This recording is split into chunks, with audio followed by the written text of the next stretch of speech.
हिंदी का एग्जाम है sir. Yes 70 out of 70 तो हमारी कोचिंग ही नहीं, मैं चाहती हूँ हर बच्चा जो ये वीडियो देख रहा है ना, उसे वो टिप्स और ट्रिक्स तो पता ही होनी चाहिए कि भाई लास्ट के 3 घंटे एग्जाम के कैसे करने हैं। Yes. 8:30 से 11:45 तक का समय कैसे इन्वेस्ट करना है एग्जाम में कि क्या गलती ना हो। मिसाल बच्चों ने टॉप किया है, बिल्कुल, हमारे यहाँ तो 95%, 96%। तो उन्होंने कौन सी टिप्स लगाई थी, आजमाई थी, सर की भी हुई। और सर वीडियो पे आ नहीं रहे हैं मगर आपको आवाज सारी सुनाई देगी, ठीक है। अच्छा, तो एक एक करके हम सर से क्वेश्चन, आपकी तरफ से मैं पूछती हूँ सर से क्वेश्चन आज, ठीक है। तो सर ये क्या पहला घंटा आपने क्या करना है, कैसे करना है और कैसे कितना लिखना है, क्योंकि ये चीजें यूट्यूब पर कोई रिवील नहीं करता। तो प्लीज आप थोड़ा सा बताएं कि कैसे और कितना लिखना है कि बच्चे जो टॉपर है वो तो 70 आउट ऑफ 70 ले ही आए, लेकिन हमें जो लगता था ना कि वो 40-45 से ऊपर नहीं जाएंगे यार, वो भी 65, 70% लेकर आ गए। Yes, तो ऐसा क्या किया उन्होंने, प्लीज एक बार थोड़ा सा बताइए। सबसे पहले तो टाइम बहुत जरूरत है मैनेज करना, क्योंकि हम लोग अगर टाइम मैनेज नहीं करते हैं तो गलतियां होनी ही जी। क्योंकि जैसे ही हम एग्जाम में बैठते हैं थोड़ा घबराहट हो जाती है, तुरंत बैठ के हम लोग पहले नाम लिखने लगते हैं और क्या नाम है वो मार्कशीट मिलती है जी उसमें लग जाते हैं। हाँ। में इससे टाइम वेस्ट हो जाता है फास्ट, और उसके बाद जब आधा घंटा बीत जाता है फिर जल्दबाजी में जो क्वेश्चन याद होता है हम लोग उसको लेना शुरू करते हैं। इससे क्या होता है, हमारे 2-4 क्वेश्चन छूट जाते हैं। मतलब अगर आप चाहते हैं, मैं आपकी बात एक बार काट रही हूँ, सर की ही बात है जो आप तक मैं पहुंचा रही हूँ, मुझे याद आ गया। अगर आप चाहते हैं कि आपका एक भी क्वेश्चन ना छूटे तो बेटा इसी क्रम में अगर आप अपने क्वेश्चन पेपर को करोगे तो पहली चीज तो आपका कोई क्वेश्चन छूटेगा नहीं, सारी चीजें टाइम पर खत्म हो जाएंगी, और इतना ही नहीं आपकी कॉपी भी अपने आप में A ग्रेड लगेगी। हाँ सर बताएं। सब तो हमने ये बताया कि जब भी टाइम मैनेजमेंट अगर नहीं करेंगे आपसे जी तो गलती हो ही जाएगी। बिल्कुल बिल्कुल। तो सबसे पहले क्या करेंगे, हमको याद रखना है, माइंड सेट बिठा लेना है कि हमको 4 चीजें और एक खंड का 5 चीजें हमको 1 घंटे में कवर ही कर लेने हैं। ठीक है। शुरू में ही आते ही बच्चे बैठे और कुछ ना देखे जाता था, क्योंकि ये हमें पता है कि गद्य खंड, पद्य खंड और जीवन परिचय दोनों आना ही आना है। ये लोग कर ही लेंगे। पेपर पढ़ने में समय वेस्ट करने से बेहतर है कि लिखने में समय फटाफट लगाओ ताकि आपका पेपर टाइमली खत्म हो। मतलब कि जैसे टाइम मैनेजमेंट की बात आप कर रहे हैं तो सर के कहने का मतलब है कि कौन सी चीजें कब तक कितना कर लो कि तुम्हारा एक भी क्वेश्चन ना छूटे। प्लीज सर थोड़ा सा एक्सप्लेन करें। स्टार्ट करते हैं, जैसे कॉपी मिले सबसे पहले दिमाग में सेट बैठा लें कि हमको करना जी। हम यहाँ करने आए हैं, पढ़ने नहीं आए हैं, क्योंकि हम पढ़ लिए जितना पढ़ना था घर पे पढ़ आप देख लिए, करना तो आपको याद हो जाएगा। हाँ, मॉडल पेपर करके आओ, क्लियर हो जाएगा। हाँ। किस पार्ट से आ गया, सटाक से उठाना है आपको। पेपर पढ़ने में पूरा समय वेस्ट मत करना, पहले ये सेक्शन उठा के इसे करना शुरू करना। क्योंकि बेटा क्लास 10th का पेपर थोड़ा सा लेंदी, आज हमने देखा भी बच्चों को, आज हमने पेपर 3 घंटे हम हमेशा ही करवाते हैं अपने यहाँ, तो हमने देखा कि बच्चे इतनी प्रैक्टिस के बाद भी ना जब उनके सामने लगा कि यार ये फाइनल एग्जाम हमारा हो रहा है तो बच्चे पैनिक हो जाते हैं। है ना। और पेपर पढ़ने में जब आप समय वेस्ट करोगे तो क्या होता है, आपके क्वेश्चंस छूट जाएंगे। सर थोड़ा सा वो OMR वाला आप क्या बता रहे थे? OMR ये बता रहे थे कि जब आप कॉपी मिलती है तो आप क्या करते हैं, तत्काल मन करता है, जो टीचर भी कहते हैं इसको भरो जल्दी, इसको भरो, उसको जल्दी, तो आप पहले अपना नाम फिलअप करें और क्या नाम है जो रोल नंबर होता है वो भर दें।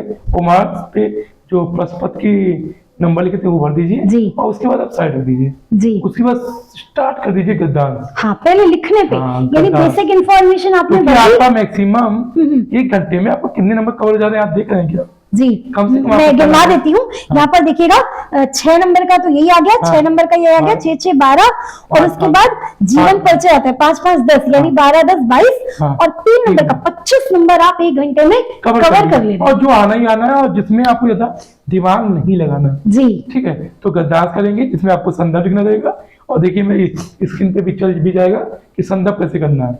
उसके बाद पद्यांश का करना है, उसमें भी संदर्भ कैसे करना है वो भी देख लीजिएगा। उसके बाद जीवन परिचय की 2-4 हेडलाइन होती हैं जिनको आपको याद रखना है और वही पहले लिखना है, ठीक है। और उसके बाद खंडकाव्य है, खंडकाव्य में आपको विशेषकर ये ध्यान देना है कैसे आप लिख रहे हो। हाँ। क्या सबसे जरूरी है, खंडकाव्य में 2 प्रकार के आएंगे क्वेश्चन।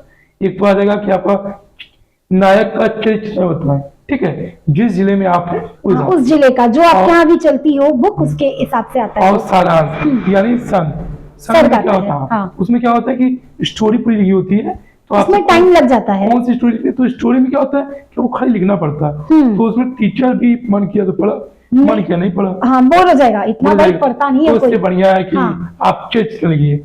अच्छा सर, एक बात और कि बच्चे चरित्र चित्रण लिखेंगे, ये सारी चीजें लिखेंगे, ऐसा वो क्या अपनी कॉपी में करें कि टीचर कॉपी जब उनकी खोले ना, देखते ही उसको अट्रैक्टिव लग जाए, उसको मजा आ जाए एकदम से। हाँ मतलब कि क्या लिखा, तुरंत आई कैचिंग हो, मतलब देखते ही ना। सबसे पहले आप ध्यान दीजिए आप कौन से पेन का यूज कर रहे हैं, हाँ, और कैसा यूज कर रहे हैं। बिल्कुल बिल्कुल, तो आप देखो निकल रहा है कि करके सब। हाँ सबसे पहले आप क्या करेंगे, आप जब कोई चीज लिखते हैं तो ये देखिए कि लिखने की कला कि आप कहाँ शुरू कर रहे हैं। आप बहुत लोग क्या करते हैं, बच्चे नीचे की 5 लाइन बच्ची नहीं, उसमें देखिए, देखो आपके स्क्रीन पे आ भी रहा होगा, कोई 5 लाइन बचा है, उस पे भी आप, मैं थोड़ा सा दिखा देती हूँ, उसको मत दिखाइए, हाँ बोल दीजिए, वो स्क्रीन में आ भी जाएगा बाद में जी, बाद में स्क्रीन में मैं चला दूंगा। अच्छा ठीक है, ऐड कर दूंगा। तो इसके नीचे से लिख दे रहे हैं तो गलत है, रॉन्ग है। आपको क्या करना है, सोच समझ के कदम उठाना है। सबसे पहले आप यही बात करते हैं कि 1 घंटे में कैसे इसको सॉल्व करेंगे। तो मैंने बताया ना, सबसे पहले संदर्भ, प्रसंग, व्याख्या, ये गद्य का, पद्य का, जीवन परिचय और खंड का, ये टोटल नंबर हो गए थे कितने में, 25 मार्क्स। 25 मार्क्स डन हो गया, डन हो गया, और कुछ ज्यादा कुछ करना नहीं है, ये सब है जो आपको याद है, जो आपने पढ़ा है यार। ठीक है, देन बात करते हैं हम। ठीक है, दूसरे घंटे में आपको करना क्या है, सबसे बेस्ट बढ़िया तरीका इसमें ये है कि ये 15, हाँ एक मिनट सर, मैं एक बार वापस से देख लेती हूँ। गद्यखंड 1 पेज, हाँ ठीक है, 6 ही मार्क्स का आता है, 12, हाँ ठीक है, सही है, 25 नंबर आता है। और संस्कृत गद्यांश में आपके आते कितने मार्क्स बताओ? 14 मार्क्स। 14 मार्क्स। कैसे, संस्कृत गद्यांश में 5 मार्क्स, संस्कृत पदांश में यानी श्लोक में 5 मार्क्स, और परस्पर 2 नंबर के आते हैं, श्लोक भी 2 नंबर के आते हैं, टोटल 14 मार्क्स के हो जाते हैं। इसको आपको कवर करना है दूसरे घंटे में, ठीक है, क्योंकि इसमें इसलिए मैं दूसरे घंटे बोल रहा हूँ क्योंकि बहुत बच्चों को संस्कृत का अनुवाद नहीं आता है, बहुत बच्चों को कम आता है। जिन बच्चों को ज्यादा आता है उनको दिक्कत नहीं, जिनको नहीं आता है वो दूसरे घंटे में कवर करें। और इसी के साथ MCQ 20 मार्क्स, यानी आपका यहाँ पे फिर से 34 मार्क्स कवर हो जाएगा। बीच में टीचर कम देखता है, हाँ, अब शुरू में अच्छा लिख दिया है, अब बीच में थोड़ा आपने मिस्टेक से नहीं आ रहा है, हाँ, कॉपी अट्रैक्टिव है तो टीचर का माइंड सेट एक हो जाता है कि बच्चे की कॉपी ठीक है, बच्चा पढ़ने वाला है, एवरेज स्टूडेंट है या एवरेज से ज्यादा है, एटलीस्ट ये डल बच्चा नहीं है जिसको हम ढिल कहते हैं। लेकिन तो आप ये याद रखिएगा, कभी भी चाहे वो संस्कृत गद्य का हो, चाहे पद का हो, और गद्य पद या संस्कृत का हो, तीनों का संदर्भ गलत नहीं होना चाहिए। संदर्भ गलत नहीं होना चाहिए। संदर्भ में पाठ का नाम, लिखे का नाम परफेक्ट रहेगा तो अगर आपका 6 नंबर का है तो हर हाथ में आपको 5-4 नंबर मिलने, 5-4 नंबर मिल जाएंगे। हाँ, ये बात सर ने बहुत सही, ठीक है। अब आते हैं श्लोक तो आपको 2 तो याद रखना पड़ेगा, क्योंकि हो सकता है पेपर में आ गया तो क्या करें। हाँ, एक याद किया वही आ गया, सही बात है। तो आपको एक तो करना ही करना, 2 याद करना पड़ेगा। और ये सब लिख कर याद कर डालो, अभी समय है, ठीक है। हाँ, पत्र लेटर जो होता है वो आपके 2 आते हैं, एक तो जैसे मान लो कि आपको तो याद ही होगा, औपचारिक अनौपचारिक दोनों आता है। कौन कैसे कैसे, जैसे औपचारिक यानी कि जो फॉर्मल होता है जिसमें हम शिकायत ले रहे हैं, किसी को लिख रहे हैं। अनौपचारिक भाई को लिख रहे हैं, शादी में बुलाने के लिए लिख रहे हैं, या आप इसमें लिखा भी हुआ है MCQ। संस्कृत गद्यांश, संस्कृत पदांश, प्रत्तर और श्लोक, ये आपको 30 मिनट में कर ही लेना। उसके बाद वो करना क्या है, पत्र मैंने आपको बता दिया कैसे करना है। जब ये आपको खत्म हो जाएगा तो आधे घंटे में आप MCQ कर सकते हो। अब आपको सोचिए, अगर आप MCQ शुरू में करते तो आपका ये रहता है 1 घंटा बीत गया। बच्चे MCQ में फंस जाते हैं। जब आपका आधा से थोड़ा पेपर कवर हो गया ना, देखो 25 नंबर उधर कर लिया, 14 नंबर इधर कर लिया, मोटा मोटी 40 नंबर का पेपर कवर हो गया ना, तो दिमाग से रिलैक्स हो जाता है बच्चा कि यार करा है हमने, तो प्रेशर लेवल डिक्रीज हो जाता है। और MCQ भाई देखो कितना भी आप पढ़ के जाओ ना, कुछ चीजें अनप्रेडिक्टेबल होती हैं। अब उसके लिए आप 2 बार पढ़ेंगे, 2 लोग से पूछेंगे, इससे अच्छा उसको बीच में रखो, उसको बीच में करो। कब रखेंगे आप, दूसरे घंटे के 30 मिनट बाद, मतलब 1 घंटा बीत गया, हाँ, डेढ़ घंटे बाद, यानी कि 8:30 से 10 तक अपना बाकी का पेपर करो, 10 का 10:15 कर लेना, उसके बाद आप MCQ में हाथ लगाना। उसके पहले नहीं, हाँ उसके पहले नहीं, उसके पहले MCQ नहीं, बिल्कुल नहीं। अगर आपको अच्छे मार्क्स लाने, अच्छे मार्क्स लाने, क्योंकि समय बहुत तेजी से बेटा एग्जाम में ना ऐसे ऐसे समय भागता है। समय का सही उपयोग करना ही सबसे पहला सफलता का मतलब ताला होता है भाई, की चाबी, कि फटाफट एग्जाम भी हो रहा है, हमारा समय भी वेस्ट नहीं हो रहा है। ठीक है, और आखिरी के घंटे में फिर सर निबंध कर लेंगे। निबंध कर लेंगे, उसके बाद निबंध अगर आप शुरू कर रहे हैं, एक बात ये भी है, हो सकता है 2 घंटे बोले हैं हमने, आप बहुत बच्चे कमजोर होंगे, धीमे होंगे, हाँ, किसी का 2.5 घंटे में लग गया, हाँ। तो 2 से घंटे ज्यादा हुआ, मतलब 2.5 घंटे तुम हो गए,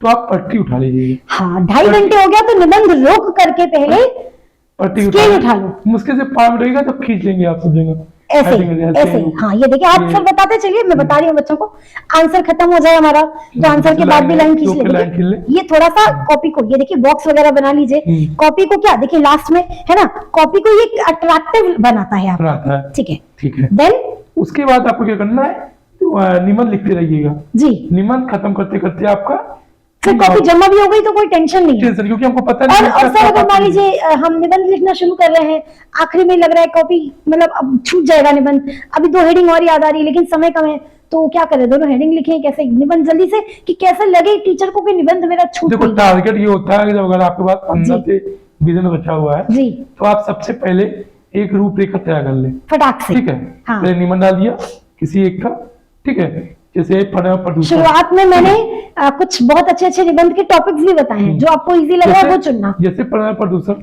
अब उसमें हमने रूपरेखा बना दिया, प्रस्तावना, फला फला फला, इसके बाद हमने शुरुआत कर दिया।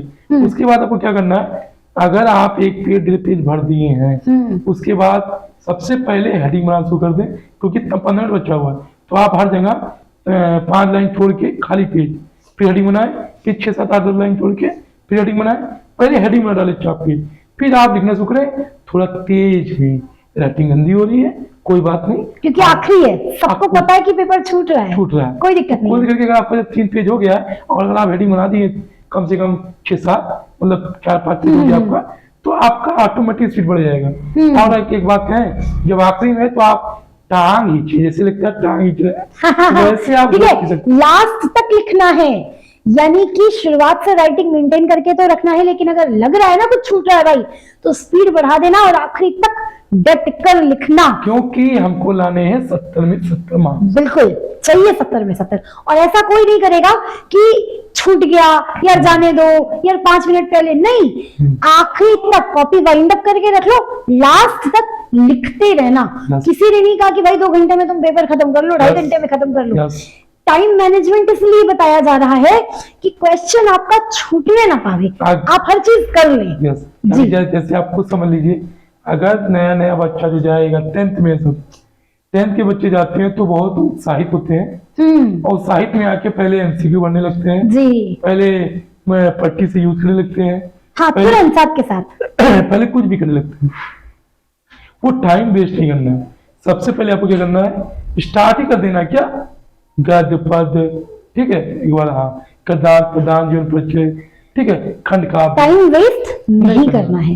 ठीक है, आई गेस आप सभी को हमारी बातें समझ में आई, और अगर समझ में आई तो अपने फ्रेंड्स के साथ खूब शेयर कर दो, ताकि कल एग्जाम में हर वो बच्चा जो बैठ रहा है ना, हमारे पास पढ़ रहा है नहीं पढ़ रहा है, हमें यूट्यूब के माध्यम से देख रहा है या आज हमें पहली बार देख रहा है, तो उन सभी बच्चों के आने चाहिए 70 आउट ऑफ 70, क्योंकि हर बच्चे को नंबर लाने का पूरा अधिकार है और हर बच्चा नंबर ला भी सकता है, बस थोड़ी थोड़ी गलती की वजह से वो पीछे रह जाता है। तो वो सारी गलती हम अवॉइड करेंगे, और नहीं समझ में आएगा तो वीडियो रिप्ले कर करके देखेंगे, क्योंकि मैंने वो छोटी छोटी सी चीजें आपको सब बताई हैं कि बच्चे क्या गलती करते हैं, उन गलतियों को कैसे कवर करना है। सबसे मेन पॉइंट टाइम मैनेजमेंट, क्योंकि अगर टाइम मैनेजमेंट अगर आपका नहीं रहेगा, वीडियो आपका सॉरी क्या बोले जा रही हूँ मैं, हाँ, आपका पेपर ए ग्रेड हो जाएगा। हाँ, तो अगर आपका टाइम मैनेजमेंट पूरा नहीं गलत हुआ तो आपके मान के रखिए कि आपके 2-3 क्वेश्चन छूट जाएंगे। अगर क्वेश्चन छूटते हैं तो आप समझ जाइए कि आपके सीधे 10 नंबर, 8 नंबर, 9 नंबर खत्म। लेकिन अगर आप टाइम मैनेजमेंट के हिसाब से करते हैं तो आपके नंबर छूटेंगे नहीं। हाँ। अगर 15 नंबर आपने अगर नहीं भी आ रहा तो भी आप लिख रहे हैं तो आपको नंबर मिलेंगे, कुछ भी मिलेंगे, 2, 4, 6, लेकिन मिलेंगे ही मिलेंगे। हाँ, जीरो नहीं रहेगा वो, जीरो नहीं रहेगा। तो मेरे ख्याल से मिलती हूँ फिर नेक्स्ट वीडियो में, तब तक जय श्री राम, जय श्री कृष्ण, जय श्री राम। चलिए।